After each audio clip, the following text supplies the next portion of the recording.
Back to keep us company, Parker McCollum is here. How are you? I'm very good. I'm blessed. Thank you. Good to see you. How Yes, are ma'am. Hallie Ray and Sweet Little Major? They're great. They've never been better. So we had a first little Mother's Day on Sunday, and it's been good. Yeah, he's getting so big so fast. He's a big boy. He's rowdy, and he crawls extremely fast, and he's into everything, and just all boy and full go. I would say you probably have like fully child-proof everything that's like under 4 feet, right? We're kind of working on it. It's kind of we're like all right, what's he going to get into? Because he'll stand up and grab like the kitchen knobs on the low cabinets in the kitchen. He doesn't realize that they can open, so he just leans back a little bit and he's just like timber. I mean, all the way back, boom, on the wood floor, just like a piece of wood. And he's gotten pretty tough. He doesn't really cry as much anymore when he falls and hits his head, which Really? is nice. I always joke like kids that age, especially little boys, like under your old. I'm like, they're like Gumby. Like their body, they're just like always falling over, hitting everything. And they just have like he'll just be on the couch and just boom, forward, off the couch, boom, on top of his head, cry for a few seconds, and then just wah, wah, wah, wah. I mean, just it's wild. It's really cool though. He'll be celebrating a first birthday pretty close to when In this August. airs, which is wild. Yes. Isn't that crazy to think you have a 1-year-old? It is. I don't have a 1-year-old yet, But soon. I'm close. Yeah, it's great. I just it's the craziest, wildest thing I've ever seen or done in my entire life. I was saying my brother has 2.5-year-old twins, and I was like, it's so cool to watch like a baby become a person. It's really wild. And I was looking, I'm like, man, you're gonna live here for like 18 years. You're gonna be here for a long time. And he's like, he's like getting a little personality, and I'm just like, yeah, I'm gonna have to humble him very quickly. What's his personality like? Just like his dad, just kind of just he's always gonna have something to say. Always gonna have something to say. Very quick-witted, probably all over the place. I have Hallie Ray's the exact opposite. She's like so sweet, so quiet, same exact person every day. And I really hope he's like her, but if there's any foreshadowing whatsoever, it's not the case. That's awesome. I was thinking about last time I saw you, I think it would have been late last fall. We were out at Red Rocks, that show in the pouring rain, like will probably go down as like one of my favorites of all time. It was cool. It really was cool until it was raining so hard that I was like sucking water through my harmonica.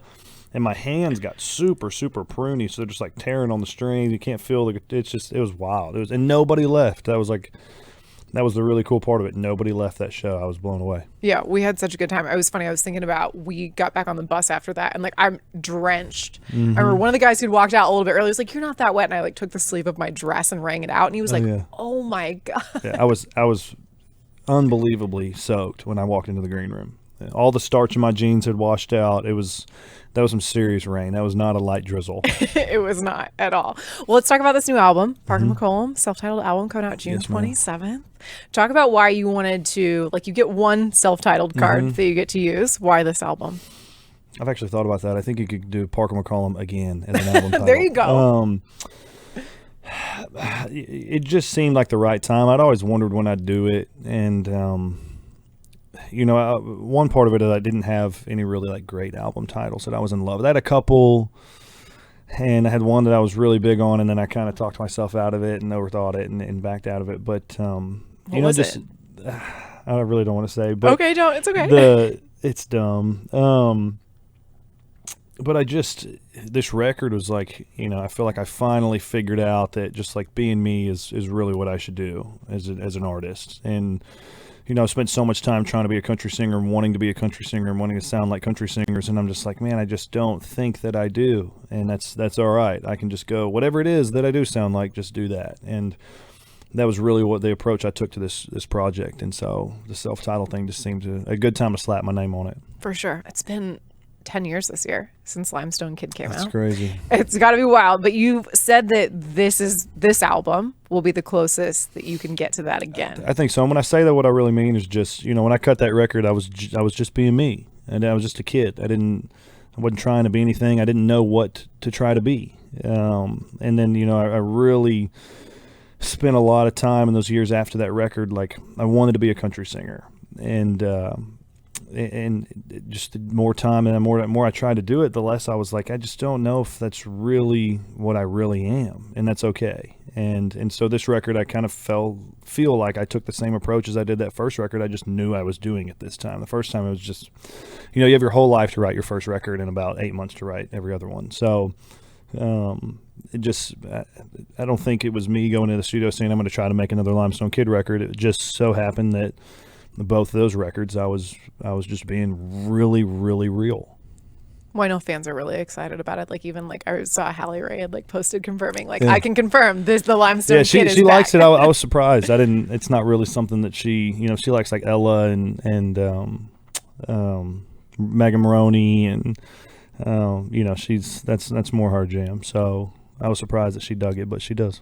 You recorded this album in New York City, which kind of surprised me. Talk about why you wanted to record it there. It's not that it really had to be New York. That was just the first place that I said. And I just wanted to go somewhere where we could focus. And I didn't want people to have to leave at 5 to go pick up their kids or, run errands in the morning or anything. It's like I wanted to go somewhere for 7 days and just go all in. I didn't go to a restaurant. I didn't go to a bar. I was either in my hotel room or in the studio for 7 days or in the car from one to the other. And I ate room service, same meal, breakfast and dinner every night, and went straight to the studio every day for about 10, 11 hours. And it was intense and it was emotional and grueling, and we just went after it. We didn't know what we were chasing. We were just chasing, whatever was going to come out of us that day. And just kind of letting it happen and letting it rip and not worrying about it. And New York was the perfect place to do that. And you were I'm guessing, were you still writing some songs that week? Because the New York is on Fire song, I wondered if that came out of that same trip. I was still patching up a couple songs. Even when we were literally playing them and recording them live, and I was still like messing with some lyrics, singing some different things. And then the second day we were there, when I was flying in, I'd wanted to go there late fall, when the cool, the weather's changing, the cool, crisp air. It's the Northeast. It's it's like a postcard, right? Yeah. I had it in my mind. And so when we were flying in, it was perfect. The trees in Central Park were just electric. And I say, it looks like New York's on fire. And then the second day I was in the studio, me and Adam, who played some acoustic and piano on the record, we just sat down and wrote, this song called New York is on Fire. And we cut it on the record. We probably cut it, I don't know how many times, so many times that I was like, this is the worst song ever. I don't ever want to hear this song again. Why are we doing this? We're wasting time. It's never going to make the record. And then it's arguably my favorite song on the record. So, really? Isn't it so funny? Yeah, like I'm sure you listen to something over and over again. It's hard to remain unbiased. And you just don't know if you're scoring or not. Like you feel like you're missing and missing and missing cutting the song, and it's just not happening. And Frank, my producer, was just like, this is amazing. This is the greatest thing ever. And I'm like, dude, you have no idea what you're talking about. This is the worst thing ever. And then, when we listened to the last day, we were done. And so we spent the last day just listening to everything top to bottom that we had cut. And that one really stuck out. That's amazing. Well, it sounds great. The whole record, top to bottom, has been really fun to listen to. One of the songs on there I wanted to ask you about is Permanent Headphones, because I noticed you're the only writer on this. And then I saw you wrote this at 16. 15, 16, something like that. Yes, ma'am. And you've held on to it this long? I cut it on a 4-song EP I recorded when I was probably 20 years old. And it was the first thing I'd ever recorded in like a real studio. And I put it out. I released it in Texas, and it was right. That was like half of, or a couple of those songs went on to be on the Limestone Kid. And when I cut that record about a year or two later, and I don't know. I just, I never thought that song would have another life. I never thought that song would see another day on a record. And it was Frank and Eric that really, kept bugging me about it. They weren't bugging me. They just kept bringing it up. They would kind of make jokes. They'd be like, oh, what do we want to cut next? They're like, we could cut Permanent Headphones. And I'm like, we're not cutting that song. Like, that song's dead and gone. It's over with. And then I think it was like one of the last days. They kind of, again, they were like, well, we could cut Permanent Headphones, just being funny. And I was like, yeah, screw it. Let's cut it. And so we did, and it's the only song I didn't listen to, and we were listening to mixes and everything. I just told them, I said, look, y'all are good enough. Y'all aren't going to mess that up. Like, just run with it. And were you worried you'd try to change it? No, I don't know. That's a weird relationship with that song. That was my brother had come home from college, and every time he'd come home from school, I'd always try to have written something that, he would think he's a great songwriter, and he was at a very young age. And I would always try to write things that he thought were good. And everything I'd ever written and showed him, he just was kind of like, eh. And then he came home one time and I'd written that song Permanent Headphones and played it for him, and he was like, okay, like you can do this, like you get this, you can do it. And that was what kind of made me be like, okay, yeah, maybe I could do this. And so I just said the song's just from a long time ago, and it had lived its life, and I'm really glad we cut it. I wouldn't have done it had they not brought it up so much. I think it's like a testament to like how great your songwriting is that Thank you. could still put out a song that you wrote at 15 or 16. Because I think there's a lot of artists, if you ask them today, they'd be like, I'm never going to let you hear the song that I wrote when I was 15 or 16. Every other one was bad from that time period. But that one just is special. There's another one on the record called Come On that you wrote with the Love Junkies, Lori McKenna, Hillary Lindsay, and Liz Rose, who have written, I can't even tell you how many songs for people like Taylor Swift. Talk about writing those songs with them. Yeah, they're just good friends of mine now. I mean, they're like buddies of mine. And they had come down to my house a little over a year ago in Texas, and Hallie Ray was out of town. It was just me and them three at the house for like 3 or 4 days, and heck, I think we wrote like 10 songs, and they're just so good. They're so talented, and they're so good at sitting down and just letting me do my thing and really knowing how to kind of manage me writing, because I don't co-write well. And so Lori's really good about it. Hillary will do it too. She's like, hey, just start making stuff up. Just start going and singing and rhyming, and I'll just do that, and that's how we write songs. That's how I've always written songs, and they really are good at like just kind of getting down to that level and allowing it to kind of happen and be created that way. So I don't know. They're family to me. Why do you feel like you don't co-write well? I don't know. I don't. So many people I've written with in Nashville, so many different times have said, man, you just don't write like anybody else here. It's very different. And I don't know if that's a good thing or a bad thing. It's probably a bad thing, but No. I don't sit down with a title and then say, all right, let's write a song. I just play guitar every day, and some days I might sing something that I'm like, bam, that's going to be a song. And I may write it right there. I may write it 3 years later. But I just have never forced it. I can't sit down and force it. It just, when that side of me wants to show its face, it shows its face, and sometimes it won't show its face for a long time, months on end. And then all of a sudden it'll be sticking around for a month or two. So I just, hopefully it keeps showing up. For sure. There's one feature on this album with Cody Johnson. Yeah. Talk about this song. Yeah, I just have, it's one of my favorite songs ever. Danny O'Keefe's song, Good Time Charlie's Got the Blues, and from way back in the day. And always loved that song, and always wanted to cut it and do a version of it. And I've always wanted to hear Cody. I've always thought of Cody when I heard that song. He's one of my favorite singers ever. Love his voice. And I've always just thought he would sing that song really well. And I just texted him one day and I said, man, I'm going to cut the song on my record. I was like, if you don't want to do it, just say no. Like, it's no skin off my back. Like, you're not going to hurt my feelings. Just say no. Like, if it's not right for you, whatever. And he shot right back and was like, would love to do it. And I was right. He just absolutely killed it. He is such a good singer. He has such a powerful voice. And I was crazy to have him on that song. It's really a cool thing for me. For sure. And then the album ends with a song called My Worst Enemy, which I saw you actually wrote for Co, sent to Co, or like, what's the story? I did, yeah. I was writing it, and Wade Bone was coming over to my house, and I just sat down and I started writing it, and I was like, I was like, man, I feel like, just thinking about Co and everything he was going through at the time, and some of the music he was putting out, and so I was kind of writing it with him in mind, and then I'd sent it to him, and then I was like, man, I really wish I wouldn't have done that. I want to cut this song, and luckily he didn't cut it, and then I asked him to sing on it with me, and he didn't want to do that, and so I was like, all right, well, I'm going to cut it on this record, and it turned out to be one of my favorite songs on the record. I just love it so much. So I'm really glad he didn't like it. I know, it's almost like worked out better that way, right? I think it's been so cool, and I'm curious how you feel about it. For years, everybody in Texas was kind of doing their own thing, and then people like you and Cody and now Co having all of this like commercial country radio success. That's got to be like a cool feeling as a Texan to see everybody embracing that. Yeah, and Miranda had done it, and George had done it, and set a really, really good path, and Cody really paved a lot of the way for me. I've watched a lot of the way about how he's carried himself and gone about building his career, and I've paid a lot of close attention to it and taken a lot of notes, and I just got a lot of respect for him and Miranda and George and a lot of these guys and girls that have come from Texas, and just they went to the big times and did it. And Co, I never had any doubt that he would make it to the big times. From the very first time I ever heard him sing at my buddy's lake house in Cedar Creek Lake 10 years ago, I was just like, yeah, he's got it. He's such a special talent. And So I always knew that he would do it. And Kojo was kind of the same way.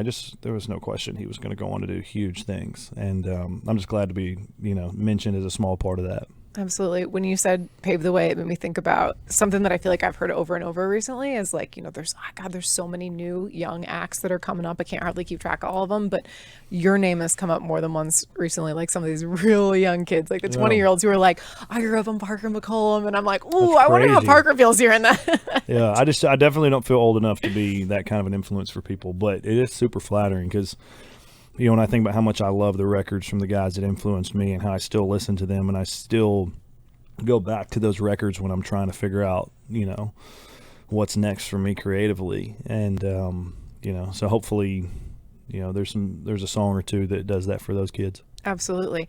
And then I want to talk about the single, of course. What Kind of Man? Tell the story behind the song, would you? It was not like a great story. I just kind of spit it out one night, the first verse and the chorus, messing around at the house. And it's a pretty accurate representation of how I felt about Halle Ray and what she did for me. Probably wasn't even aware she was doing it, but she was really why I started to clean it up and kind of think about living life differently. And this song's a pretty accurate depiction of that, with a few creative twists and turns in there a little bit. But,